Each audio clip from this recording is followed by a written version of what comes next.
আওয়ামী লীগ সহ সব দলের অংশগ্রহণে বাংলাদেশে জাতীয় সংসদ নির্বাচন চেয়েছিল ভারত, কিন্তু প্রধান উপদেষ্টা ডক্টর মোহাম্মদ ইউনূস ভারতের সেই পরামর্শ গুরুত্ব দেয়নি। আওয়ামী লীগ এবং তাদের শরিক রাজনৈতিক দলগুলো ছাড়াই আগামী 12ই ফেব্রুয়ারি হতে যাচ্ছে জাতীয় সংসদ নির্বাচন। এতদিন মিথ ছিল যে বাংলাদেশের উপর দাদাগিরি করে ভারত, কিন্তু অন্তর্বর্তী সরকার মনে হচ্ছে সেই মিথ ভেঙে দিয়েছে। ডক্টর ইউনূস যেমনটি চাইছেন ঠিক তেমন ভাবেই নির্বাচন হচ্ছে। এখন ভারত কি করবে?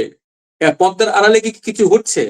সেসব বিষয়ে উত্তর খুঁজবো আজ। আর আমাদের সাথে ভারতের নয়াদিল্লি থেকে যুক্ত আছেন প্রেস ক্লাব অফ ইন্ডিয়ার সাবেক সভাপতি এবং সিনিয়র সাংবাদিক গৌতম লাহিড়ী। দাদা, আপনাকে নমস্কার জানাচ্ছি এবং কৃতজ্ঞতা প্রকাশ করছি আপনি আমাদের সময় দেন এবং আপনার বিশ্লেষণ বাংলাদেশের দর্শক খুব গুরুত্ব সহকারে ধারণ করে এবং পজিটিভ মন্তব্য দেয়। এই জন্য আপনাকে ধন্যবাদ জানাচ্ছি, আগে আগে অগ্রিম শুভেচ্ছা জানাচ্ছি।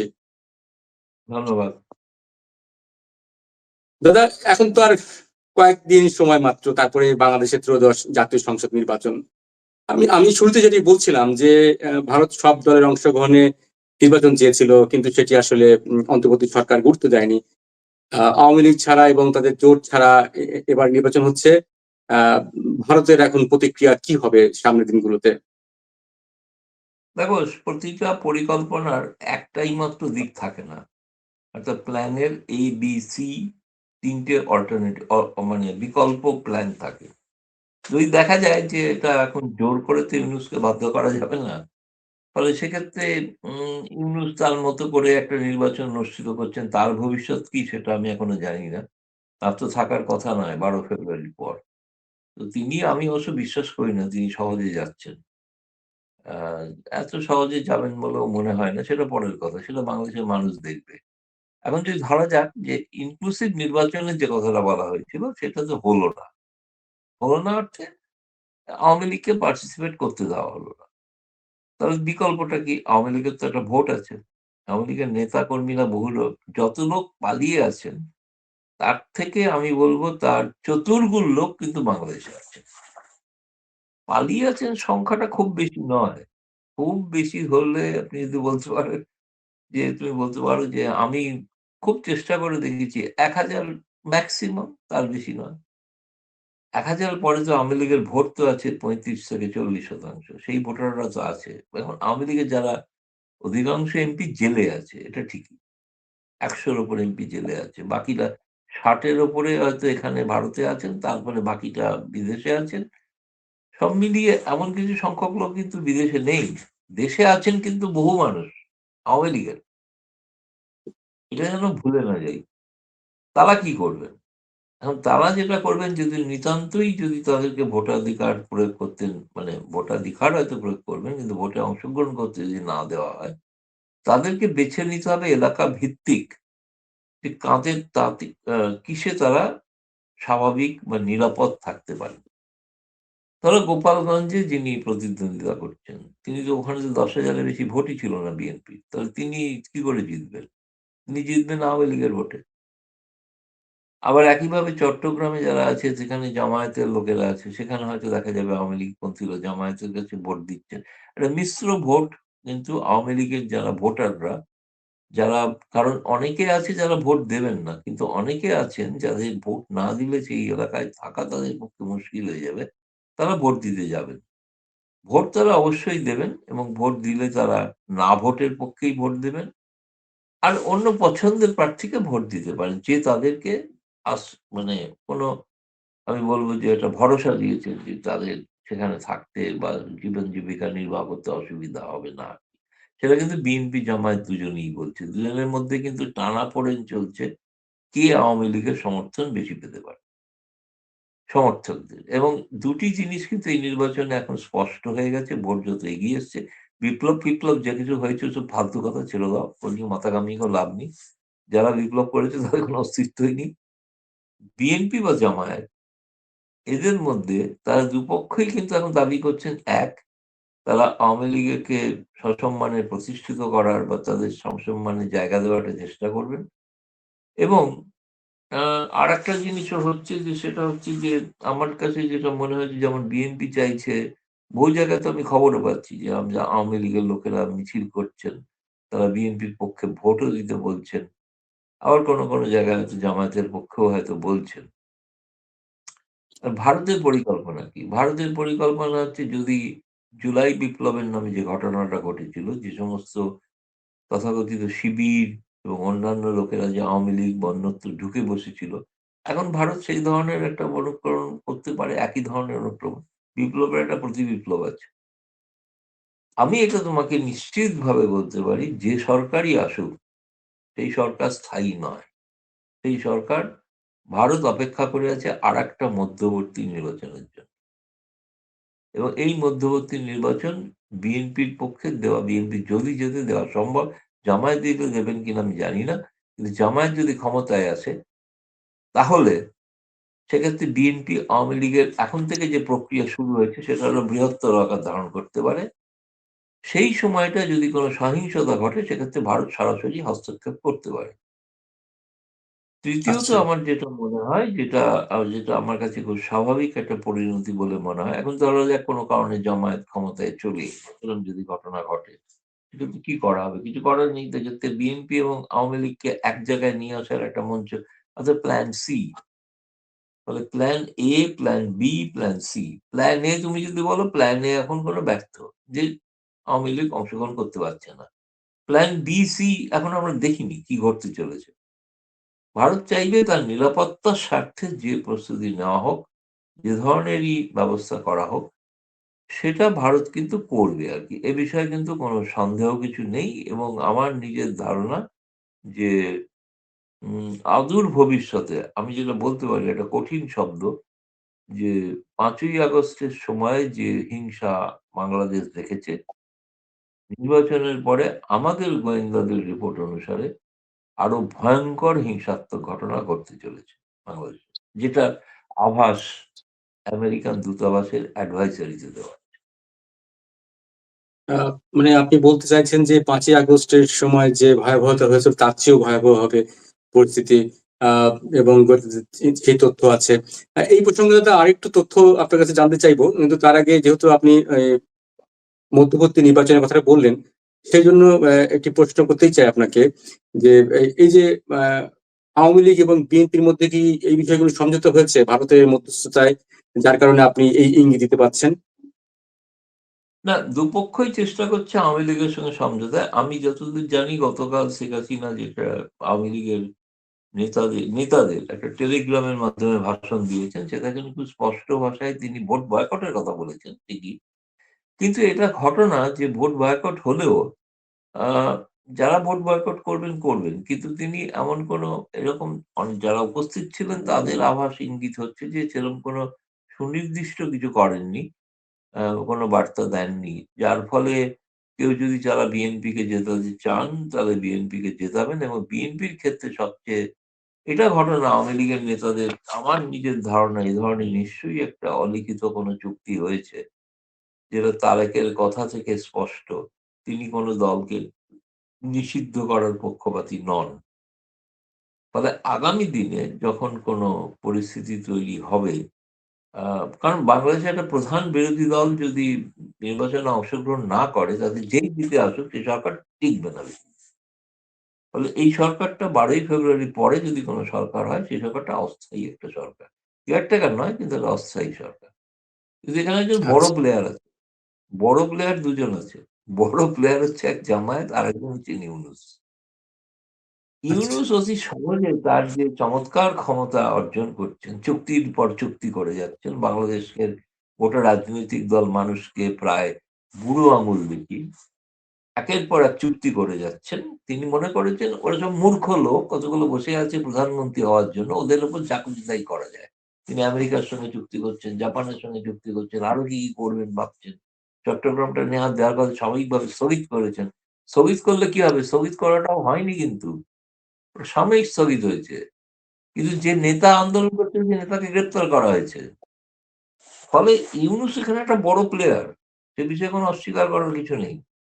তিনি কি চাইছেন, সেই অর্থেই কিন্তু তিনি চাইলেন তার ইচ্ছা অনুসারে একটা দল ক্ষমতায় আসুক। তার পছন্দের দল জামায়াত, তার পছন্দের দল এনসিপি, তার পছন্দের দল বিএনপি নয়। বিএনপিরও পছন্দের দল ইউনূস নয়। ফলে আগামী দিনে আরো বহু কিছু দেখার অপেক্ষায় থাকতে হবে। আর বাংলাদেশ তো এমন একটা দেশ, আমি তো সবসময় বলি যে ২ এর সঙ্গে ২ যোগ করলে পরে ৪ হয় না, ২২ হয়। ২ + ২ ২২, এটা হচ্ছে বাংলাদেশ। ফলে এখানে কোনো কিছু দাদা অঙ্কে, গ্রামারে, কোনো ব্যাকরণে কিছু হিসাব করা যাবে না। দাদা, আপনি যেহেতু বলছিলেন যে ডক্টর ইউনূস সাহেব অনেক বড় খেলোয়াড় এবং আমেরিকার কথাও বলছিলেন, কিন্তু আমরা দেখলাম যে যখন ভারতের প্রধানমন্ত্রী নরেন্দ্র মোদী যুক্তরাষ্ট্র সফর করেছিলেন, তখন হোয়াইট হাউসে প্রেসিডেন্ট ট্রাম্পের সাথে উনি একটা সংবাদ সম্মেলনে যুক্ত হয়েছিলেন এবং বাংলাদেশ প্রসঙ্গে সাংবাদিকদের প্রশ্নের জবাবে ট্রাম্প বলেছিলেন যে বাংলাদেশের বিষয়টি দেখবেন প্রধানমন্ত্রী মানে নরেন্দ্র মোদী দেখবেন। তারপর দেখলাম যে ভারত সাথে যুক্তরাষ্ট্রের সম্পর্কের অবনতি হলো, অনেক ঘটনা ঘটলো। তারপরে খুব দ্রুততার সাথে বাণিজ্য চুক্তি হচ্ছে এবং ভারতের সাথে এখন যুক্তরাষ্ট্রের খুব ভালো সম্পর্ক, কারণ মানচিত্র প্রকাশের মাধ্যমে সেটি বড় আকার হয়েছে। এই যে ভারত এবং যুক্তরাষ্ট্রের এই সম্পর্কর ফলশ্রুতিতে অনেকে বলে যে ভারত যে পদক্ষেপ নিচ্ছে বাংলাদেশকে রেখেই করছে। আপনি এর আগে বিশ্লেষণে এমনটি বলছিলেন। তার মানে কি ভারত এবং যুক্তরাষ্ট্রের যে বন্ধুত্ব যখন প্রগাঢ় হচ্ছে, সেক্ষেত্রে কি বাংলাদেশ কি এইখানে যুক্ত আছে কিনা, সেক্ষেত্রে বাংলাদেশের কিভাবে তারা ডিল করবে এই যুক্তরাষ্ট্র এবং ভারত? দেখো, একটা কথা তো তোমাকে বলি স্পষ্টভাবে যে British high commissioner Sarah Crook Delhi এসেছিলেন এবং দিল্লি এসে তিনি ভারতকে বোঝাবার চেষ্টা করেছিলেন যে জামায়াতকে মেনে নিতে। জামায়াত এখন ভদ্রলোকের দল, অভদ্র দল নয়। দ্বিতীয়ত, তিনি কিন্তু সেটা একটা থিঙ্ক ট্যাঙ্কের মাধ্যমে বোঝাবার চেষ্টা করেছিলেন। তিনি কিন্তু ভারতের পররাষ্ট্র সচিবের সাক্ষাৎ করার চেষ্টা করেছিলেন। ভারতের পররাষ্ট্র সচিব তার সঙ্গে সাক্ষাৎ করেননি। কারণ তার এটা প্রোটোকলে পড়ে না। তিনি মানে ব্রিটিশ যে হাই কমিশনার ভারতে আছেন, তার মাধ্যমে তিনি আমেরিকার রাষ্ট্রদূতের সঙ্গে দেখা করার চেষ্টা করেছিলেন। সার্জেই গৌর। সার্জেই গৌর হচ্ছেন কেবলমাত্র ভারতের রাষ্ট্রদূত নন। তিনি দক্ষিণ এশিয়াও দেখবেন, মধ্য এশিয়াও দেখবেন। দক্ষিণ এশিয়া দেখবেন মানে বাংলাদেশও দেখবেন। সার্জেই গৌরও তার সঙ্গে কিন্তু দেখা করেন। এবং এই কারণেই দেখা করেননি যে কারণ ভারতের সঙ্গে তখন নানাবিধ যে যুক্তরাষ্ট্রের সম্পর্ক, যেটা অনেকটা উন্নত হতে চলেছে, বাণিজ্য চুক্তি হতে চলেছে। আগামী দিনে এখানে হয়তো কোয়াডের একটা সম্মেলন হতে পারে, চতুর্দেশীয় সম্মেলন। সেখানে ট্রাম্প আসলেও আসতে পারেন। এখন এই যে সম্পর্কটা আমেরিকার সঙ্গে উন্নতি ঘটছে, সেখানে ভারত চাইলে, ভারত যেটা এই অঞ্চলে যে তার স্বাভাবিক নিরাপত্তা বলতে যেটা রাখার জন্য যা যা করা দরকার, সেটা তার চাইলে আমেরিকা তার পাশে থাকুক, আমেরিকাকে সহযোগিতা করুক। আমেরিকার উদ্দেশ্য বাণিজ্য। আমেরিকার কাছে বর্তমান আমেরিকার কাছে ট্রাম্প হল হিলারি ক্লিনটনের একজন অনুগত সৈনিক ক্ষমতায় আছে, যাকে ইউনুস গ্রামীণ ব্যাংকের টাকা চুষে তিনি হিলারি ক্লিনটনকে নির্বাচনে দিয়েছিলেন। সেটা ট্রাম্প জানেন ভালো করে, বাংলাদেশের সকলেই জানেন। ফলে ট্রাম্প মরিয়া চেষ্টা করছেন, প্রায় আমি বলবো পায়ে পড়ার চেষ্টা করছেন হোয়াইট হাউসে। তিনি একজন দূত পাঠিয়ে দিয়েছেন নানাবিধ পার্টিতে, কি করে যে একটা ট্রেড এগ্রিমেন্ট করা যায়, আমেরিকাকে খুশি করা যায়। কিন্তু আমার কাছে মনে হয়েছে যে এই মুহূর্তে ইউনুস হচ্ছে একটা মানে বিদায়ী শক্তি এবং ইউনুস হচ্ছে, তার উপর আর ভরসা করা যাচ্ছে না। আমেরিকা যাকে ভেবেছিল যেটা করবে, ততদিনে আমেরিকায় পালাবদল ঘটে গেছে। তিনি হিলারি ক্লিনটনের তিনি কোনো বশংবাদ হতে পারেন, কিন্তু ট্রাম্পের বশংবাদ তিনি নন। ফলে সেক্ষেত্রে ভারত যুক্তরাষ্ট্র বরং বাংলাদেশের বিষয়, যেটা ভারতের স্বার্থ রক্ষা করার বিষয়, যেটা ট্রাম্প অ্যাডমিনিস্ট্রেশন তার কোনো বিরুদ্ধে যাবে বলে এখন পর্যন্ত লক্ষণ যা তাদের মনে হচ্ছে না। ফলে ইউনূসের ক্ষেত্রে কি ঘটবে সেটা এখনো স্পষ্ট নয়। ফলে তিনি চেষ্টা করছেন কিভাবে মরিয়ালায় থেকে যাওয়া যায়, ওই হ্যাঁ ভোটের মাধ্যমে কি করে টিকে যাওয়া যায়, সেসব চেষ্টা করছেন, অনেক কিছুই আর কি কলকাঠি করছেন। তার পছন্দের দল হচ্ছে জামায়াত। তিনি চান জেলাতলা প্রকরণে জামায়াত যদি ক্ষমতায় আসে। সেটা চেষ্টা করে যাচ্ছেন তিনি। কারণ জামায়াত তার কথা শুনবে এবং তিনি জামায়াতের কথা শুনবেন। তো দাদা, আরেকটি প্রশ্ন করতে চাই আপনাকে। জি, সেটা হুম, হচ্ছে বিবিসি বাংলা একটা রিপোর্ট করেছে, বিশেষ করে বাংলাদেশের এই নির্বাচনকে কেন্দ্র করে ভারতের অবস্থান এবং ভারতের স্বার্থের বিষয়ে। সেখানে অনেকগুলো বিষয় আছে। আপনার কাছে একটা বিষয় মন্তব্য জানতে চাইবো যে সেখানে একটি কথা বলা হচ্ছে যে বিশেষ করে যদি জামাত ক্ষমতায় আসে, তাহলে ভারতের উত্তর পূর্ব নিরাপত্তা নিয়ে দিল্লি দুশ্চিন্তা নাকি বাড়বে। দিল্লির পর্যবেক্ষকরা যারা বাংলাদেশের নিযুক্ত হাইকমিশন ছিল, দিল্লির হাইকমিশনার ছিল যারা বাংলাদেশে কাজ করে গেছেন, তাদের ওখানে মন্তব্য দেওয়া আছে। সেখানে মন্তব্য করতে গিয়ে একজন পর্যবেক্ষক বলেছেন যে এমন একটি বিষয় যে স্পর্শকাতর বিষয়, এবং ভারত কোনোভাবে আপোষ করবে না।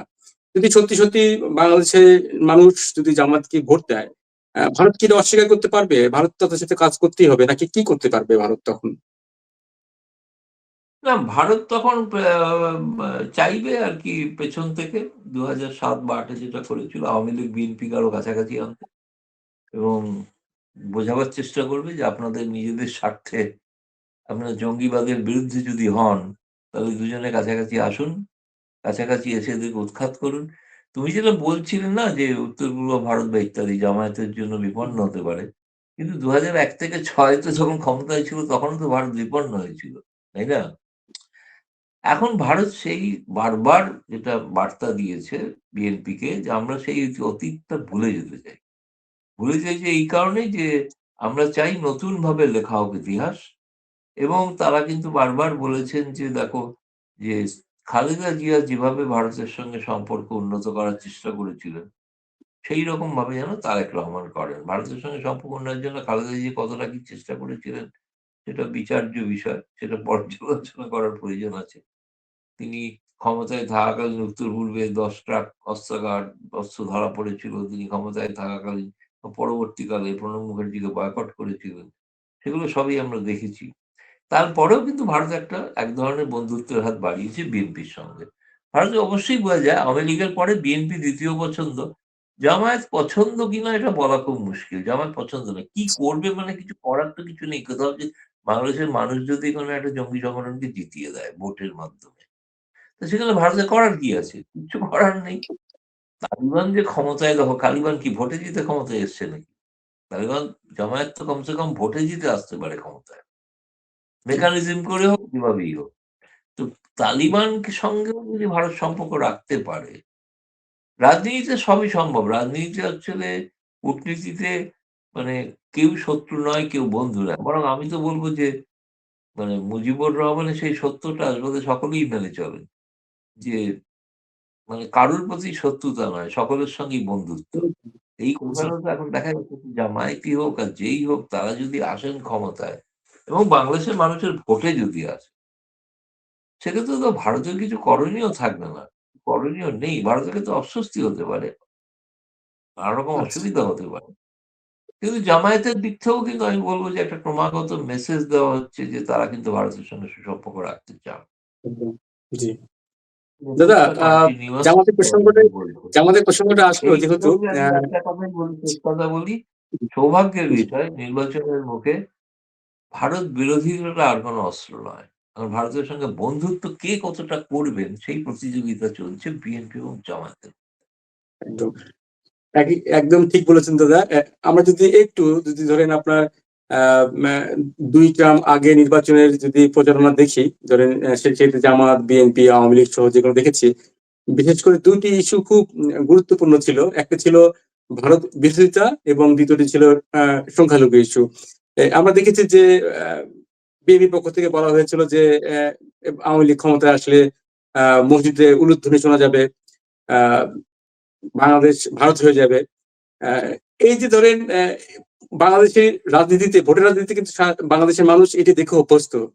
কিন্তু আমরা যত সমালোচনা করি, কিন্তু এবার কিন্তু ইলেকশন যদি আওয়ামী লীগ নেই, কিন্তু একটা ভালো বিষয় হচ্ছে যে এই ধরনের প্রোপাগান্ডা, গুজব কিন্তু এবারে নির্বাচনে নেই। কেউ বলছে না যে অমুক জয়ী হলে আহ, ভারত হয়ে যাবে বাংলাদেশ, মসজিদ থাকবে না, উলুধ্বনি শোনা যাবে।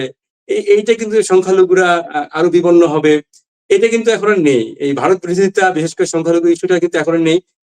এটা কিন্তু কিভাবে দেখছেন এই বিষয়টি? আওয়ামী লীগ ছাড়া এই ধরনের গুজবহীন নির্বাচন কতটা একটি ভালো দিক তো আছে, আপনি কি বলেন? না, অবশ্যই, অবশ্যই এবং এদের প্রত্যেকের যে উপলব্ধি হয়েছে সেই উপলব্ধিটার জন্য প্রত্যেকেই ধন্যবাদ প্রাপ্য। এটা ঘটনা। আ আমি কয়েকদিন ধরে এনসিপিরও খুব একটা কোনো মতামত কিছু দেখছি না। তারাও কিছু বলছেন এবং কিছু শুনিনি আমি কিছু। এবং এটা ঘটনা যে তারা মনে করছেন যে ভারতের সঙ্গে সম্পর্ক রাখাটা জরুরি। এমনকি আওয়ামী লীগের সঙ্গে সম্পর্ক রাখাটা জরুরি। এখন আমি আগেই বলেছি বিএনপি জামায়াত দুজনের প্রতিযোগিতা চলছে যে কিভাবে আওয়ামী লীগের সমর্থকদের ভোট পাওয়া যায়। এবং প্রতিযোগিতা চলছে যেন কোনোভাবেই ভারতকে বিব্রত না করা হয়। এই যে ঘটনাটা, এই যে সিচুয়েশনটা তৈরি হয়েছে, এই সিচুয়েশনটা একটা বাস্তবসম্মত একটা সিচুয়েশন। তারা জানেন, সেক্ষেত্রে তারা সেটাই করছেন। তারা ভোটের কারণে করছেন। ভবিষ্যতে কি হবে সেটা ভবিষ্যৎ বলা যাবে। কিন্তু এটা নিঃসন্দেহে একটা, আমি বলব যে অত্যন্ত আমাদের ভারতের দিক থেকে অত্যন্ত একটা ইতিবাচক দিক। এ বিষয়ে কোনো সন্দেহ নেই। আমরা চাইবো এবার বাংলাদেশের মানুষ তারা সিদ্ধান্ত নিন কাকে কিভাবে তারা জয়লাভ করাবেন এবং তারা যেটা জয়লাভ করাবেন যদি মানুষের ভোটে আসবেন, মানে আফগানিস্তানে তালিবানের মতো নয়। তাহলে ইউনূসের মতো নয়। সরাসরি একটা বলা হোক। ইউনূসের মতো নয়। ইউনূস প্যারিস থেকে এসে ক্ষমতায় এসে বসে পড়লেন। তাই না? তাকে বলা হলো তিনি দাবি করছেন। এখন তো তিনি সবচেয়ে এই মুহূর্তে আমার তো মতে বাংলাদেশের সবথেকে বোধহয় শেখ হাসিনাও নয়। ইউনূস বোধহয় সবথেকে ঘৃণিত ব্যক্তি। তাকে চায় সবাই যে এই মুহূর্তে তিনি বিদায় হন। তিনি তো বিদায় হবেন না। তিনি তো থেকে যাবেন। ফলে বাংলাদেশের ইতিহাসে বলে কেয়ারটেকার তথাকথিত সরকার যারা থাকে তাদেরকে বিক্ষোভের মাধ্যমে কার্যত না তাড়ালে তারা সহজে যেতে চান না। ইউনূসও সহজে যেতে চাইবেন মনে হয় না। আমার তো মনে হয় আরেকটা জিনিস আমি বলব যেটা শেষ কথা। আমি মনে করি প্রত্যেকের কাছ থেকে আমি একজন সাংবাদিক। আমি চাইবো আমার সাংবাদিক বন্ধুদের তাদের যেভাবে আটক রাখা হয়েছে এরা যেন তাদের প্রতি একটু দয়ালু হন, একটু সহানুভূতিশীল দেখেন। তাদের বিরুদ্ধে যদি কোনো মামলা থেকে থাকে তাহলে তার বিচার করুন। জি, কিন্তু হয়তো এই যে আমি দেখলাম ইউনূস সরকার আর কিন্তু শ্যামল দত্ত বরিকাল তার বিরুদ্ধে অন্য একটা মামলা চাপিয়ে দিয়েছে আজকে। তিনি যখন দেখছেন ওই মামলায় ছাড় হতে পারে এবং আমার তো মনে হচ্ছে যে প্রত্যেকটা জিনিস এই জিনিসটা ভাবা উচিত। এগুলো বুঝতে পারছেন না যে যেভাবে সাংবাদিকদের মুক্ত কণ্ঠ আপনারা আটকার চেষ্টা করছে, ইউনূস চাইছে আরকি। এটা ইউনূস করছে। তাকে তো জবাবদিহি করতে হবে একদিন। সে বিষয়ে কোনো সন্দেহ নেই। দরকার হলে খোলা ময়দানে তাকে ডেকে এনে বিচার করতে হবে। বিচার করা হবে একদিন। এটা তিনি ভুলে যাচ্ছেন। জি দাদা, অসংখ্য ধন্যবাদ আপনার এই মূল্যবান বিশ্লেষণের জন্য এবং আপনি সময় দিয়েছেন। কৃতজ্ঞতা জানাচ্ছি আপনাকে।